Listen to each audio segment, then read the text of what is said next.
Здравейте! Днес се намираме в близост до град Дупница и по-точно в село Горна Диканя, където строим къща с обща площ от 89 квадратни метра, 25 от които са веранда, която не е с общия покрив на къщата, а с допълнително изградена конструкция.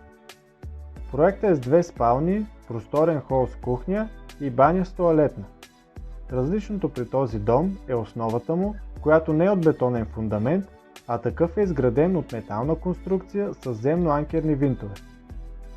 Къщата се строи без допълнителни довършителни дейности от наша страна, а част от услугите, включени в базовата ни цена, са прокарване на инсталация, прокарване на ВиК инсталация до тапа, изолация на тавана с каменна вата, монтиране външна врата на картал Турция, а вътрешните на класен Германия са доставени без монтаж.